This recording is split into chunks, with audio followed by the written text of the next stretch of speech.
રણનો કાફલો શહેરોની વચ્ચે, ડભોઈમાં ઊંટોની ધડકતી દસ્તક, એક દ્રશ્ય જે આંખે જોયા વિના વિશ્વાસ ન થાય.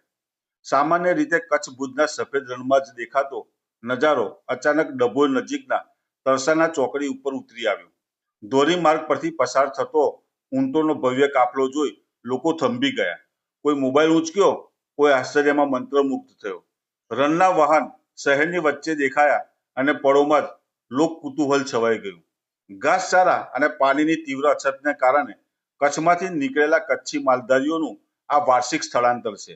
કાફલા સાથે ચાલતા માલધારી ભારાભાઈ મગુભાઈ રબારી જણાવે છે કે પશુધન બચાવવા તેઓ દર વર્ષે વડોદરા પંથક તરફ આવે છે. અત્યારે ડભોઈ વિસ્તારમાં ડાંગરની કાપણી પૂરજોશમાં હોવાથી ખેતરોમાં રહેલા અવશેષો ઊંટો માટે જીવદયા સાબિત થાય છે. ડભોઈ પાસે તરસાના ચોકડી પરથી પસાર થતો ઊંટોનો કાફલો માત્ર એક દ્રશ્ય નહોતું, પરંતુ એ હતો જીવન અને મૃત્યુ વચ્ચેનો મૌન સંઘર્ષ. ચમકતા શહેરથી દૂર રસ્તાની ધૂળમાં ચાલતા માલધારી પરિવાર પાસે ન તો આરામ છે, ન તો નિશ્ચિત ભવિષ્ય છે, તો માત્ર પશુધન બચાવવાની ઝઝૂમતી લડત. કચ્છની ધરતી આજે તરસી છે, પાણી સુકાઈ ગયું છે, ઘાસચારો ખતમ થયો છે. ત્યારે કચ્છના રબારી માલધારીઓ પોતાના નાના બાળકો, મહિલાઓ અને વૃદ્ધોને પાછળ છોડી પશુઓ સાથે અજાણ્યા માર્ગે નીકળી પડે છે. રોજ 10 થી 15 કિલોમીટર પગપાળા ચાલવું, ક્યારેક તડકામાં તો ક્યારેક ઠંડી રાતોમાં, આ તેમની દિનચર્યા છે. ડાંગરની કાપણી પછી ખેતરમાં પડેલા અવશેષો જ ઊંટોનો આહાર.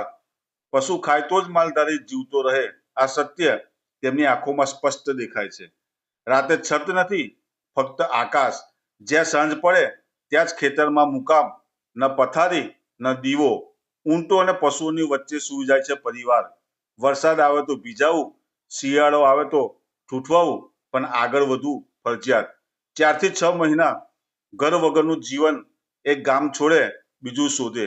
શાળા, વૃદ્ધોની થાકેલી આંખો અને મહિલાઓના મૌન દુઃખ, આ બધું કોઈ સમાચાર બનતું નથી, પરંતુ એ જ ભારતના ગ્રામીણ જીવનની હકીકત છે. ડભોની સડકો પર ઊંટ જોઈને લોકો મંત્રમુગ્ધ થયા, પરંતુ એ ઊંટોની પાછળ ચાલતો માનવી, એની આંખોમાં છુપાયેલું દુઃખ કોઈ વાંચ્યું? આ કાફલો પસાર થઈ જશે, પણ માલધારીનો સંઘર્ષ આજે પણ એ જ રસ્તા પર ચાલતો રહેશે. લખપત તાલુકો બરોબર. ચરાવવા નીકળ્યા, અમને માલ ગાંઠ બકરા આગળ ગયા છે, પછી ચરાવવા નીકળ્યા. બરોબર. તમારું નામ? મારું ભારાભાઈ, ભારા મંગુ રબારી, ગામ ઝાડવા, તાલુકા લખપત. કેમાં ઉપડ્યું? કેમાં બધું ઉપડ્યું? હા, આ બધું કેમાં ઉપડ્યું? તો આવું પડે ને, માલ લો આવું પડે ને, પડતું